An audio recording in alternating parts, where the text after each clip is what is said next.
This countdown presented the 10 most catastrophic wedding day deaths ever recorded, where flawless planning collided with hidden hazards and celebration turned to catastrophe in moments. They ranged from freak accidents caused by overlooked structural flaws to harrowing scenes involving electricity, machinery, and preventable human error. Each incident was ranked by scale, systemic failure, and lasting impact. Which tragedy exposed the greatest danger beneath the surface of a perfect wedding? The countdown began with number 10. On May 19, 2013, at 5:12 p.m., the cocktail hour at Allendale Country Club was in full swing. Victoria Larkin, 23 years old, a bridesmaid and a college friend of the bride, stood near the centerpiece, a custom 8-foot swan ice sculpture weighing 600 pounds. The sculpture rested on a wheeled dolly, its base already weakened by a hidden 3-inch crack sustained during delivery. As guests gathered with drinks, a bump against the display table shifted the sculpture's center of gravity. At 5:12 p.m., everything felt normal. But as the 3-inch crack allowed the base to fail and the center of gravity shifted, the 600-pound block toppled. The swan sculpture fell, pinning Victoria against the wall. The crushing force fractured multiple ribs, caused bilateral lung collapse, and produced catastrophic internal hemorrhage, resulting in immediate, fatal injury. Bystanders began cardiopulmonary resuscitation immediately. She was pronounced dead at 5:15 p.m., less than 3 minutes after impact. The wedding continued at the request of Victoria's parents. Investigators traced the accident to vendor negligence, citing improper transport, a worn dolly, and failure to inspect for damage. The venue faced a civil lawsuit, and the ice sculptor was charged with criminal negligence, underscoring how a single oversight can turn celebration into tragedy. At 8:03 in the evening on October 7, 2016, the reception hall was filled with music and laughter as guests gathered for the first dance. Daniel Kim, 37 years old, a professional wedding photographer with more than a decade of experience, adjusted the uplighting near the dance floor. The rented 240-volt stage light, used for dramatic effect, had a frayed power cable concealed beneath a tablecloth. Moments earlier, a guest had spilled champagne across the floor, and the liquid pooled near the metal base of the light stand. At 8:03 in the evening, everything felt normal.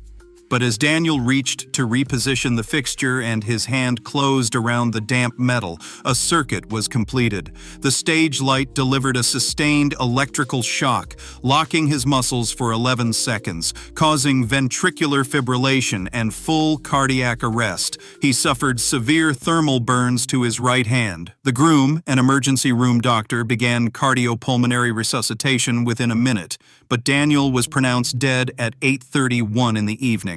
His wife, 6 months pregnant, learned of his death that night. Rental records later revealed multiple prior complaints about faulty equipment, none of them addressed. The widow filed a $9 million lawsuit. The case prompted a nationwide overhaul of event electrical safety standards. At 3:22 p.m. on August 12, 2017, a rented 24-foot speedboat floated at the edge of Lake Wyndham, its engine silent under the August sun. 3 groomsmen, Ethan Walsh, age 28, Marcus Lee, age 29, and Tyler Brooks, age 31, stood in Navy suits, waiting for the photographer to capture the perfect pre-wedding moment. For half an hour, the boat sat idle in 90-degree heat. The enclosed engine compartment trapped gasoline vapors above the lower explosive limit. At 3:22 p.m., everything felt normal. But as the groom called for action shots, and as a groomsman turned the ignition, the engine spark ignited the vapor cloud, detonating the 12-gallon fuel tank. The explosion sent a fireball across the deck, hurling all 3 men into the water. Burning gasoline spread on the surface and engulfed their clothing. Each suffered burns covering 60 to 70% of their total body surface area and inhaled superheated air. Despite rapid rescue, all three were pronounced dead from respiratory failure and multi-organ shutdown within 18 hours. The boat owner had skipped a required ventilation inspection. The wedding was canceled. Photographs of the blast became evidence in the $18 million settlement that followed. Statewide marine safety regulations were rewritten in the aftermath. At 4:16 p.m. on March 4, 2018, a cliffside wedding photo shoot began in full sunlight, 200 feet above the Pacific surf. Amelia Tran, age 25, wore a custom ball gown with a 15-foot cathedral train, 40 pounds of layered silk and tulle. The dress had been chosen for its drama, intended to billow elegantly in the ocean breeze. Gusts that afternoon reached 25 to 35 miles per hour, with brief spikes even higher. As Amelia posed at the cliff's edge, a sudden gust of approximately 40 miles per hour caught the trailing fabric. The entire train lifted, twisting around her neck in a single motion. The force yanked her backward, the fabric tightening into a ligature. A second gust dragged her over the edge, dropping her 8 feet onto a rocky outcropping below. The weight of the dress and the tension of the train created a constriction force at her neck, fracturing the cervical spine and crushing the trachea. Death occurred before rescue could reach her position. The groom, waiting in the parking area, heard the screams but arrived too late. Emergency response confirmed asphyxiation and cervical fracture as the cause of death. The venue, previously popular for dramatic photo sessions, instituted an immediate ban on cliffside shoots during windy conditions. The dress designer faced a civil lawsuit, and event planners across the region revised safety protocols for outdoor wedding attire. At 7:47 p.m. on September 2, 2019, a Robinson R-44 helicopter lifted off from the lawn of Summit Ridge Resort. On board were newlyweds Lauren Mitchell, 28, and Aaron Patel, 30, and Aaron's brother and best man, Kevin Patel, 29. The aircraft was certified for a maximum gross weight of 2,400 pounds, but it carried 180 pounds over its certified limit because of extra luggage, camera equipment, and a last-minute case of champagne, rendering the aircraft overloaded. The pilot, Mark Evans, 42, had logged over 1,200 flight hours, but he had concealed a diagnosed cardiac arrhythmia from the FAA. Witnesses described the mood as jubilant, guests gathering outside to watch the couple's grand aerial exit. At 7:47 p.m., everything felt normal. 3 minutes after takeoff, at an altitude of 400 feet, Evans reported chest discomfort over the radio. Seconds later, he lost consciousness at the controls.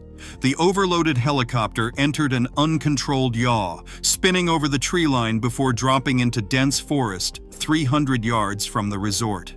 Impact forces ruptured the fuel tanks, igniting a post-crash fire that was visible from the reception hall. All 3 occupants suffered fatal blunt force trauma and thermal injuries.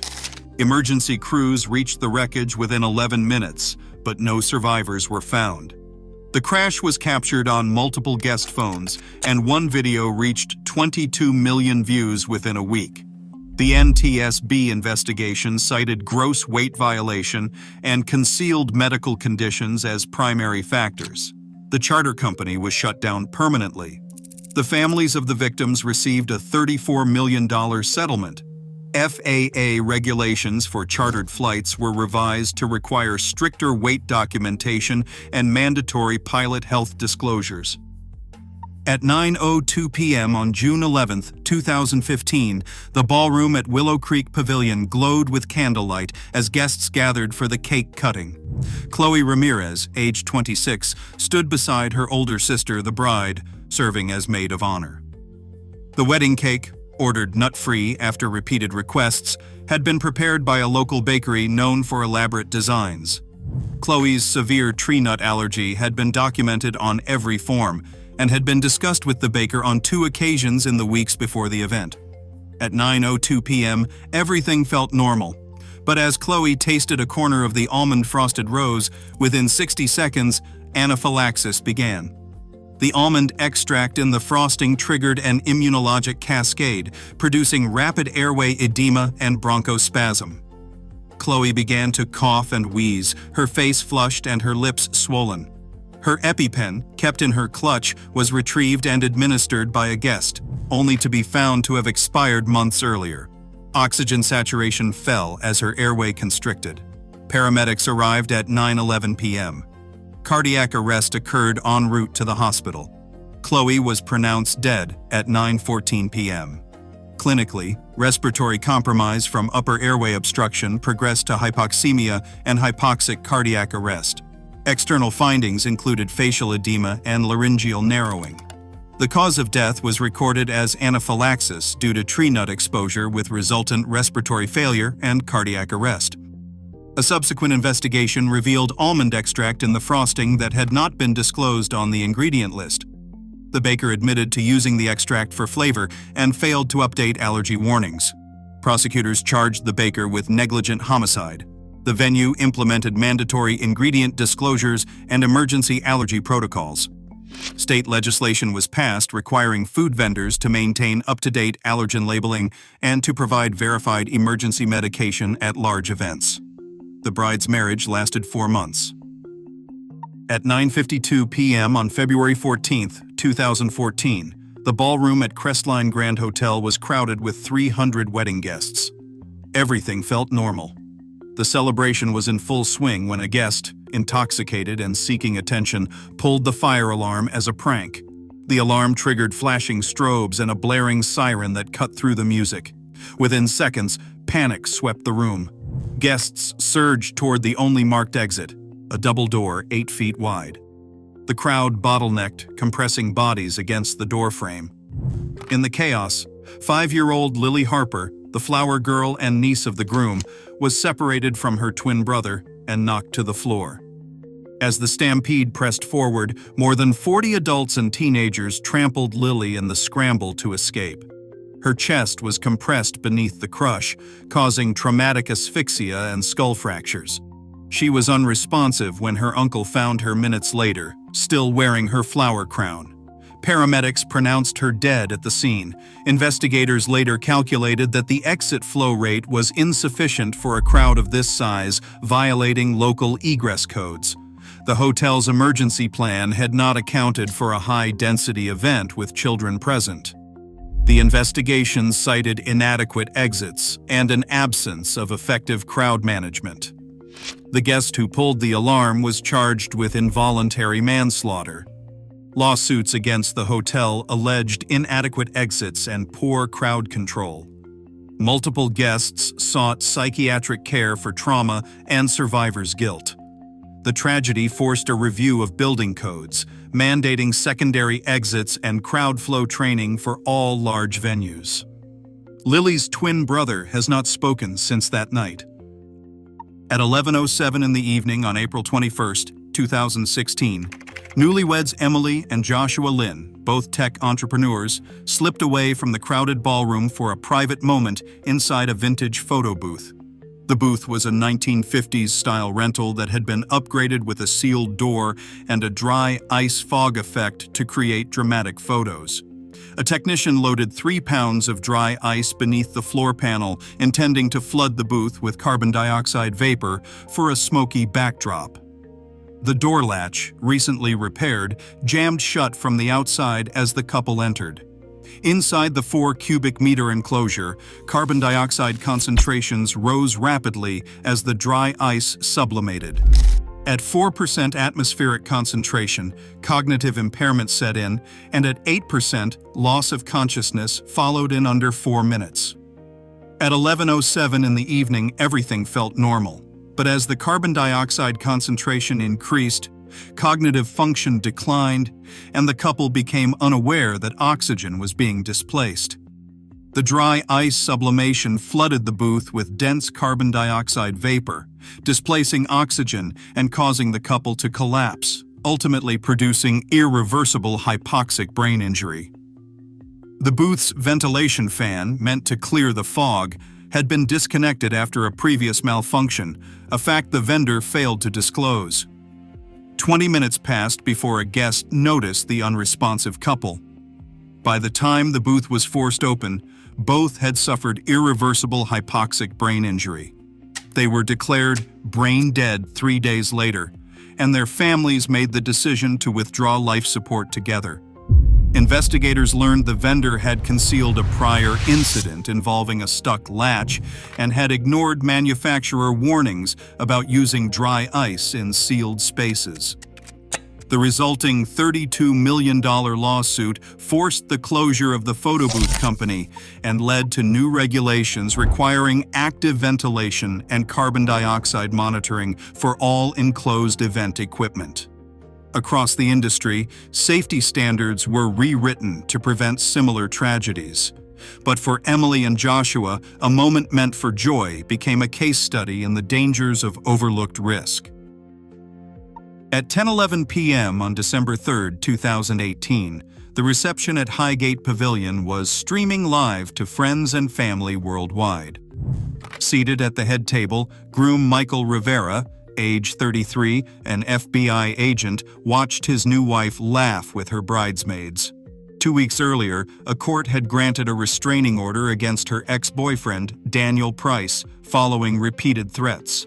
Venue security protocols required all guests to check in at the main entrance, but staff failed to monitor the kitchen access.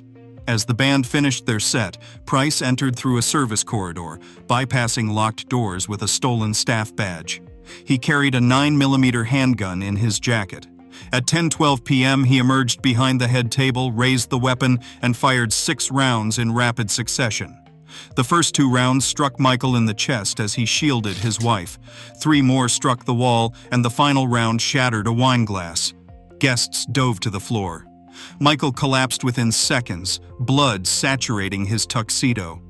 Penetrating thoracic gunshot wounds ruptured his left lung and severed the pulmonary artery. Even with immediate pressure applied by nearby physicians, exsanguination occurred in under 4 minutes. He was pronounced dead at 10:15 p.m. The bride, 8 weeks pregnant, was physically unharmed. Police responding to the panic shot and killed Price in the adjacent hallway.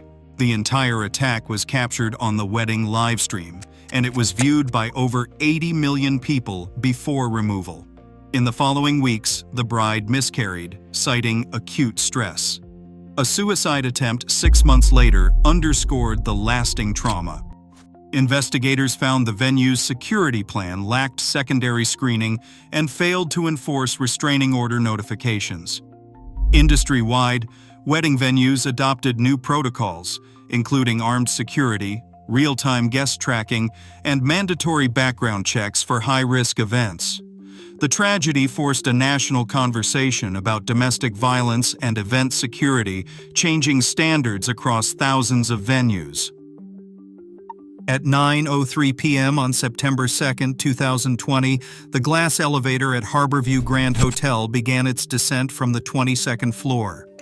Inside were newlyweds Olivia Chen, age 26, and Jacob Harris, age 28, accompanied by Olivia's twin sister and maid of honor Grace Chen, age 24. The trio had just completed their first dance and were still dressed in formal wear as hotel staff ushered them into the elevator for a private moment before rejoining the reception below. 200 guests watched from the ballroom windows as the elevator LED panel ticked downward. The elevator's main hoist cable was later measured at 60% cross-sectional wear and had not been replaced or inspected in over 7 months, well past the legal interval for high-capacity lifts. At the 18th floor, the cable's remaining strands gave way in a sudden, brittle fracture. The safety governor, designed to clamp the car in an emergency, failed to engage because a sensor had been bypassed, a condition discovered during the post-accident investigation. In less than 3 seconds, the elevator plunged 19 floors, accelerating to an estimated 60 miles per hour before impacting the basement level. The force of deceleration at ground contact exceeded 40 Gs, causing instantaneous blunt force trauma. Forensic reports documented multiple fractures of the skull, the cervical spine, and the thorax in all 3 victims. The kinetic energy transfer ruptured major blood vessels and organs, resulting in immediate cardiac and respiratory arrest. Emergency crews arrived within 4 minutes but found no signs of life. Witnesses described a single, deafening crash, followed by silence. Several guests fainted and others required hospitalization for shock. Video captured by a guest recorded Jacob's final words in an unfinished sentence, cut off by the sound of impact. Olivia's parents, standing near the ballroom windows, saw their daughter's final moments. The elevator's inspection records subpoenaed during the investigation revealed a pattern of falsified maintenance logs and ignored repair orders. Hotel management had concealed the overdue inspection to avoid costly shutdowns during peak wedding season. Federal investigators cited institutional negligence as the primary cause of the accident. The aftermath brought sweeping consequences. The hotel was demolished within the year. A civil settlement of $67 million was awarded to the families. Congress passed new federal statutes mandating biannual elevator inspections, third-party certification, and digital maintenance tracking for all public venues. The Harborview disaster remains the deadliest elevator accident in United States wedding history, its legacy etched into engineering codes and survivor testimony. Across all 10 tragedies, one pattern stood out. Every disaster was preventable. When oversight failed, whether by neglecting inspections, ignoring warnings, or cutting corners, celebration turned instantly to catastrophe. These cases proved that safety was not just policy, it was vigilance in every detail. If this shocked you, share your thoughts below.